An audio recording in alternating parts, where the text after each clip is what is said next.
گہرائیوں میں اترنا ضروری ہے، اور گہرائیوں میں اترنے کی نیت ہو، اگر صرف نیت آپ جانتے ہیں یہ نیت کیا ہوتی ہے آپ کی؟ بہت سے لوگ نہیں جانتے یہ نیت کیا ہے۔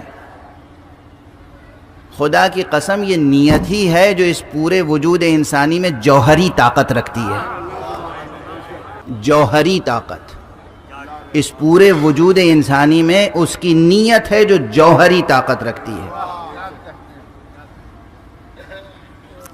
اسی لیے نیت اللہ سبحانہ و تعالیٰ کی شریعت میں یہ جو نیت ہے، یہ عرض کر دوں میں کہ نماز کی بطور خاص زبان سے نیت کرنا مکروہ ہے، مطلوب نہیں ہے، ناجائز نہیں ہے، حرام نہیں ہے، مگر مطلوب نہیں ہے کہ آپ کھڑے ہو کے کہیں۔ دیکھیے بات آ گئی تو عرض کرتا چل رہا ہوں کہ میں 2 رکعت نماز پڑھتا ہوں صبح کی، ادا واجب قربتاً اللہ، یہ الفاظ، یہ عبارت، یہ سینٹنس، یہ جملہ زبان سے کہنا ضروری نہیں ہے۔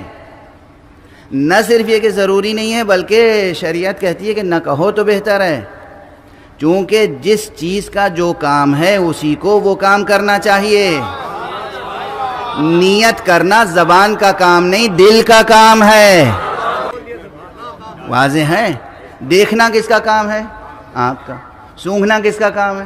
ناک کا۔ زبان کا کیا کام ہے؟ پڑھنا۔ اور دل کا کیا کام ہے؟ نیت۔ یہ نیت ہے جوہری طاقت انسان کی۔ چھوٹی چھوٹی مثالیں اس کی دے دوں۔ یہ جوہری طاقت اور نوری طاقت اور ریز کی کرشمہ سازیاں اس دور میں تو بہت عام ہیں۔ علاج ہو جاتا ہے ریز سے، پہلے آپریشن ہوتا تھا، اب ریز سے ہو جاتا ہے بہت سا علاج، ہے نا؟ آپ کی نیت کی ریز کی ذرا خصوصیت دیکھیے۔ ایک ہی جملہ ہوتا ہے، ایک جملہ کوئی آپ کسی کو دیکھیں اور اس نیت سے وہ جملہ کہیں کہ میں اس لیے کہہ رہا ہوں تاکہ ایک مزاح ہے، یہ شخص مزاح سن کے خوش ہو جائے، اس کے دل میں مسرت پیدا ہو جائے، اور وہی جملہ ہے، الفاظ نہیں بدلے، ترکیب نہیں بدلی، سینٹنس نہیں چینج کیا، سیم سینٹنس آپ نے دوسرے صاحب کی طرف رخ کر کے کہا اور اس نیت سے کہا کہ ان کو ٹھیس پہنچے اور طنز ہو۔ Words same, sentence same, composition same, نحوی ترکیب وہی ہے، الفاظ وہی ہیں، جملہ وہی ہے۔ نیت تھی کہ ان کا دل خوش ہو تو یقیناً ان کا دل خوش ہوگا، نیت تھی کہ ان کے دل کو رنج پہنچے تو رنج پہنچے گا۔ یہ الفاظ نے نہیں رنج پہنچایا، آپ کی نیت نے رنج پہنچایا۔ اچھا یہ وہ چھوٹا سا تجربہ ہے جو میں نے اس لیے عرض کیا کہ جس کا جب جی چاہے کر لے، یہ وہ تجربہ ہے کہ جس کا جب جی چاہے یہ تجربہ کر لے۔ زندگی کا تجربہ ہے، روزمرہ کا تجربہ ہے، کسی خاص پرٹیکولر لیب میں جانے کی ضرورت نہیں ہے، لیبوریٹری میں، تجربہ گاہ میں، آزمائش گاہ میں جانے کی ضرورت نہیں ہے۔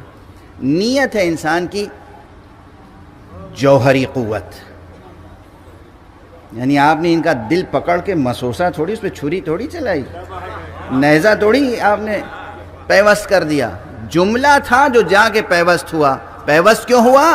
نیت تھی پیوست کرنے کی۔ وہی جملہ تھا، ان کے دل پہ جا کے اس نے مرہم کا کام کیا۔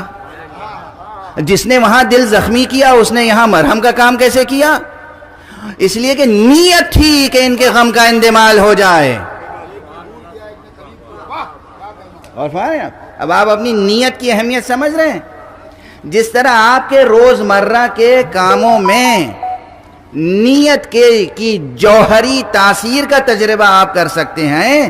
ارے بھائی جب خدا کے سامنے کھڑے ہوں، نماز پڑھیں، روزہ رکھیں، زکوٰۃ دیں، کسی یتیم کے سر پہ ہاتھ رکھیں، کسی کی دستگیری کریں، قرآن مجید کی تلاوت کریں، اس وقت بھی اگر صدق نیت کے ساتھ عمل کریں تو دیکھیے کیا جوہری تاثیر نمودار ہوتی ہے۔